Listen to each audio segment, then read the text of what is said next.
Welcome to this episode of our program Daily Debate. As usual, we will be discussing a contentious debate. Today we'll be speaking about the resilience of the Egyptian government to keep the economy booming despite the COVID-19.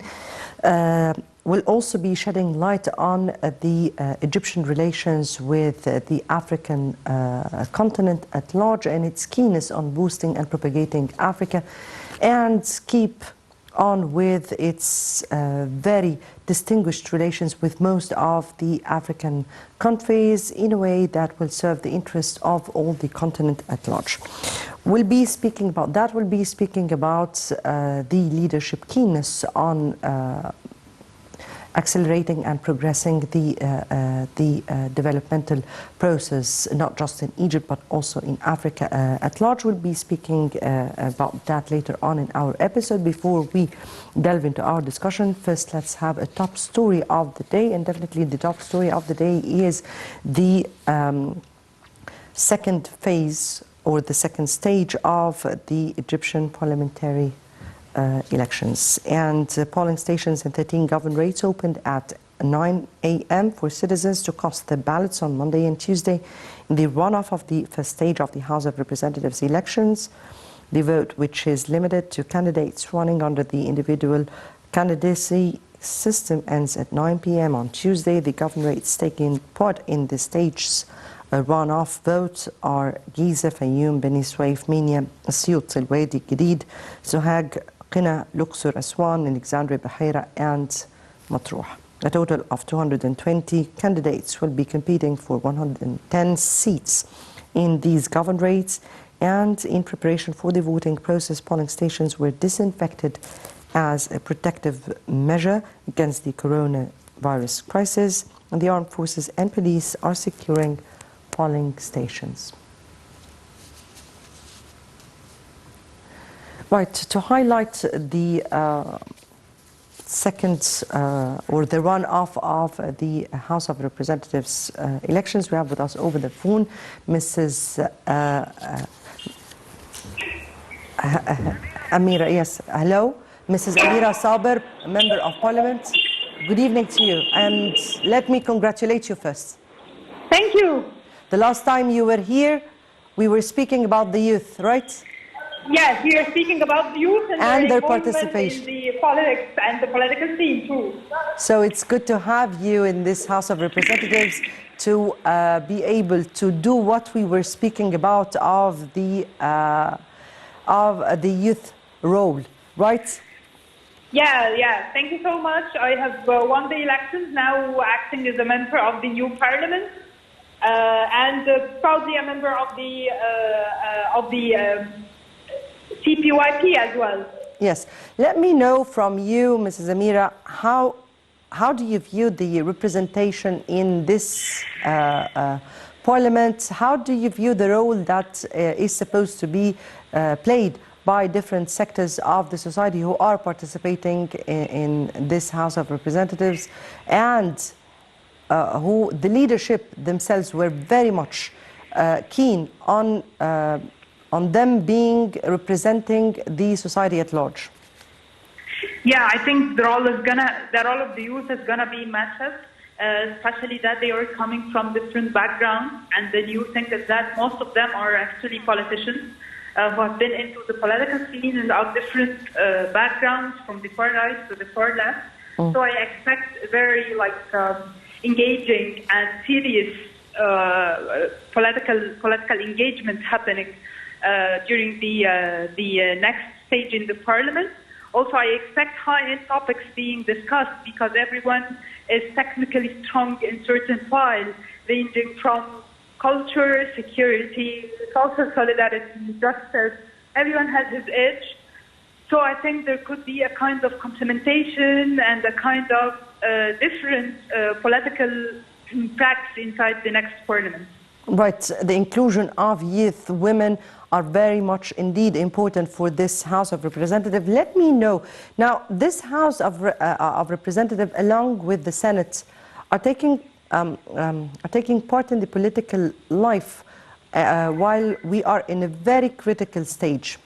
How do you view challenges? What are the out-of-the-box solutions or views that you're seeing and the challenges that you are seeing at this upcoming stage?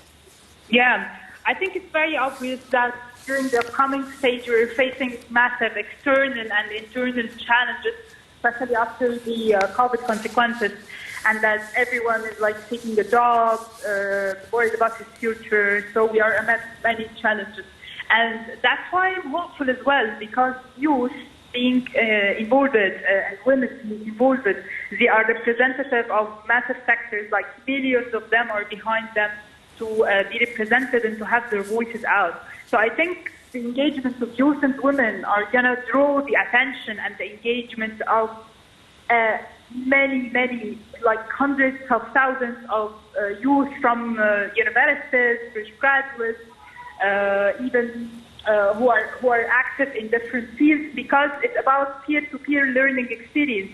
When I see a parliamentary member who is at the age of 20 or early 30s, I feel that he's close to what I care about. So I feel like engaged in what's happening in my country, more active, more able to participate, and while I'm resting sure that there is someone to voice my concerns and to represent me. Same goes for the women. So that's why I'm actually very hopeful amid all the challenges which we're facing. Right, Ms. Amira Sabar, Member of Parliament, we thank you again for being with us. And we have all our hopes and aspirations in the hands of this coming House of Representatives and the Senate altogether.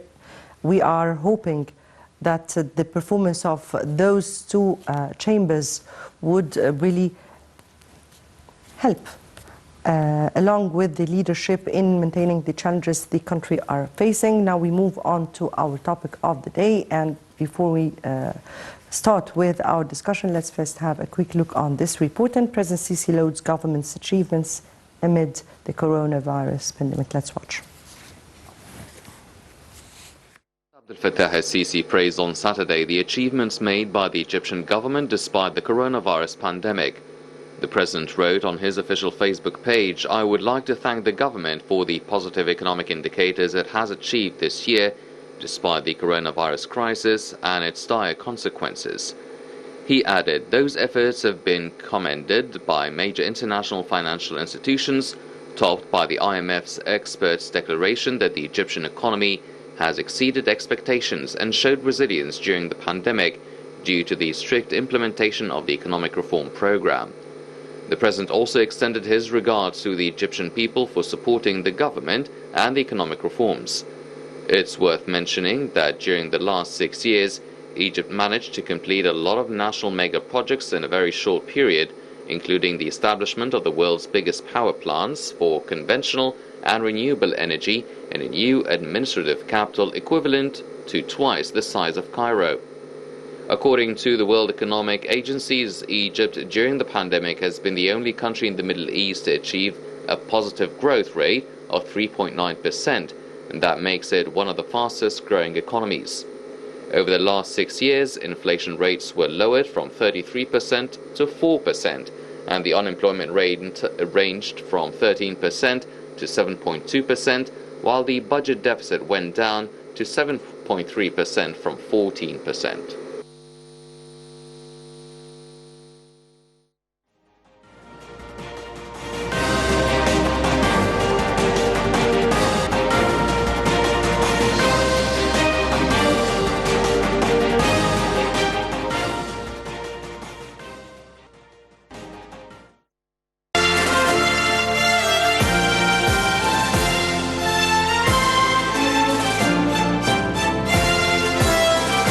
تعرف ان الكل عضو في مجلس النواب الحق في توجيه استجواب لرئيس مجلس الوزراء ونوابه او لاحد الوزراء ونوابهم لمحاسبتهم عن كافة الشؤون التي تدخل ضمن نطاق اختصاصهم والتي تتعلق بحياة المواطن المصري.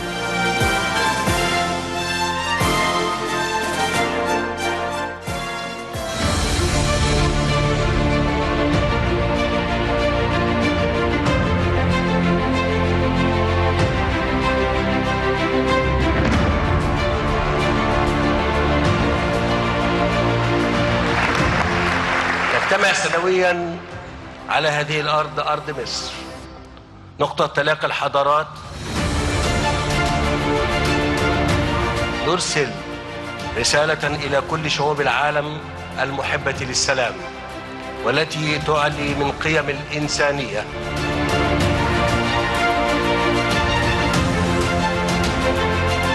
لا فرق بين عرق أو لون أو دين، فنحن هنا جميعا سفراء لها، ننبذ التطرف والعنف ونتخذ من اختلافاتنا دافعا للتعاون والتكامل لا للصراع والحرب.